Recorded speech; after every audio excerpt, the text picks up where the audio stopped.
What's going on, everyone, and welcome to Movie Emporium's movie review of Pixar's 24th film, Luca. Now, this film, of course, is directed by Enrico Casarosa. Before we begin, if you like this channel, awesome, hit the subscribe button to join Movie Emporium, hit that notification bell at the top to find what's coming next. If you like any of these videos, awesome, hit that like button, as well as commenting below on any video that you watch, including this one. So, Luca is, well, the story of a character named Luca, who, of course, is voiced by Jacob Tremblay. He is what you would call a mer person, a Merkid.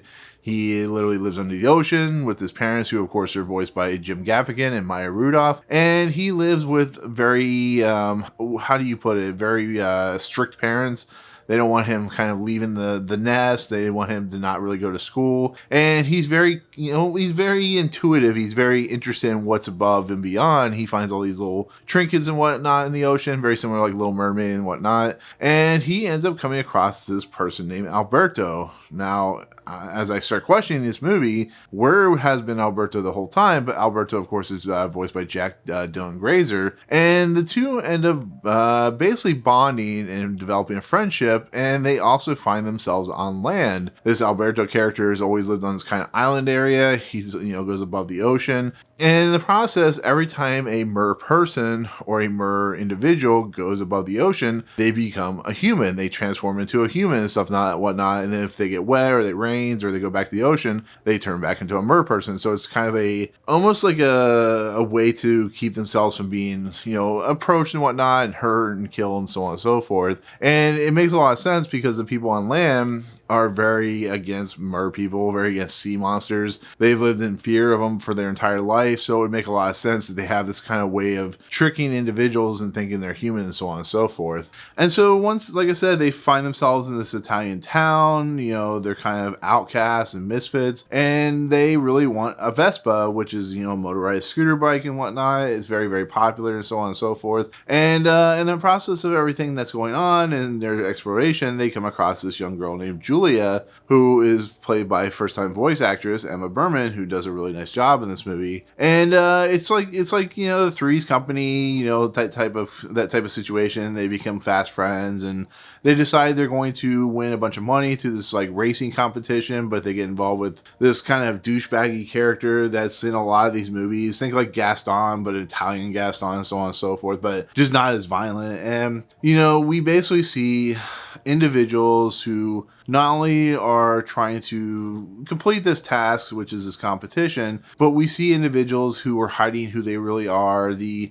nature and the simple fact of individuals and people who are scared of the different nature of other individuals. And it's very much a life lesson about being who you are, not being afraid of what you are. And it's very much a Disney message, very much a Pixar message. It's a message that's been done like 100 times before. So you get the concepts, you get the ideas, and you get the kind of progress of what this type of movie is doing. With that said, this was one of my most anticipated movies of the year. It was like number 5 or 6 in my top 10. And it was a movie that after last year's crop of Pixar films, which I was not a big fan of, I was not a big fan of Onward at all, probably one of the least favorites of Pixar's catalog.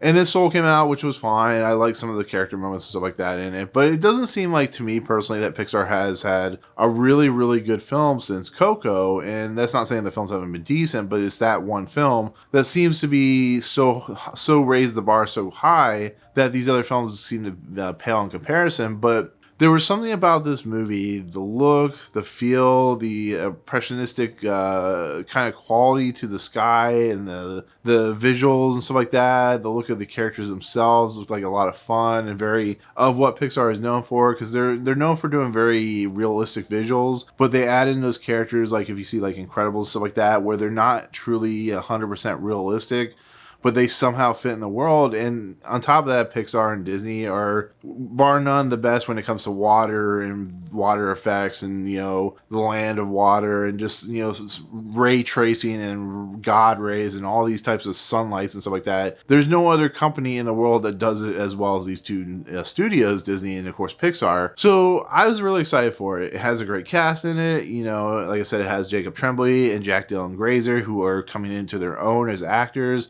Maya Rudolph is one of the most amazing actresses in the world. Jim Gaffigan's really funny. And it has like Sacha Baron Cohen, and it has a few other actors and actresses. It's pretty, it's pretty typical for Pixar.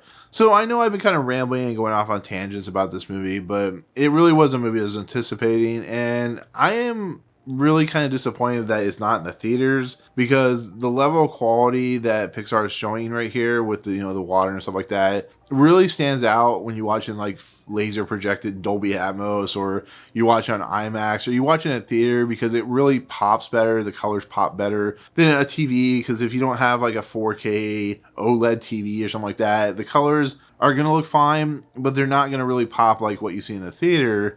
So I'm a little disappointed in that route, but after watching the movie, I don't think it would have mattered if it was in the theater or on Disney Plus.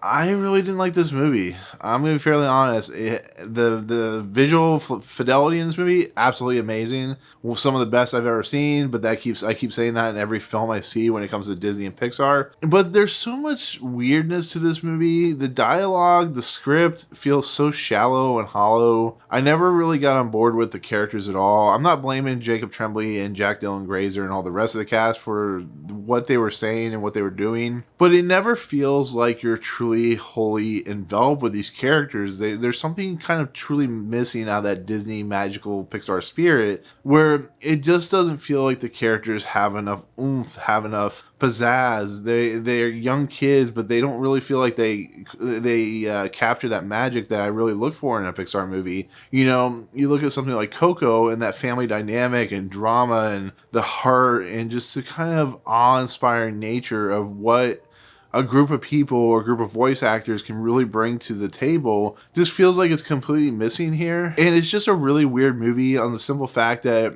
the story itself is not that compelling. Of course, we have the kid who's stuck under the ocean. So like I said, like Finding Nemo or Little Mermaid. He adventures out with a friend, gets in trouble. The parents, come up to try and find him. And I don't know. And on top of that, you have like you have to be who you want to be. And you've seen that a billion times before, but it just doesn't capture that spirit. It just, it has that visual quality that's, awesome for the eyes and ears. But I didn't like these characters at all. It's really, really weird. The bad guy, quote unquote, he's not really a bad guy. He's just a douchebag. Is one of the worst written villainous characters I've ever seen. He's not very fun. He's not really entertaining. He's there as a laughing stock, a goofball. He has two minions, as most of these movies do, that are just there to be kind of sidekicks, and they don't really do much. And he just feels like an obstacle more than an actually well-rounded, thought-out character. Like I said, these characters outside of Julia, which I actually think is one of the best characters in the movie, kind of steals the movie, is light and heartedness, stuff like that, don't really feel three-dimensional. They don't feel thought out or well positioned. When these two, Alberto and Luca, become friends and they go out of the ocean, it feels like a paint-by-numbers movie, which is what I felt with Onward, where there's the friendship and there's the spirit there, but there's just not enough of it to make it a true classic in the Pixar sense. So it was a really weird thing to watch, and it was really strange when I'm going, I want to love this movie. I love the quality of this movie, but I don't love the characters of this movie. This is not what I consider top tier Pixar, and that's really kind of a shame. Would I have gone and seen it in the theater? Absolutely, because I love the look and what Enrico Casarosa is doing.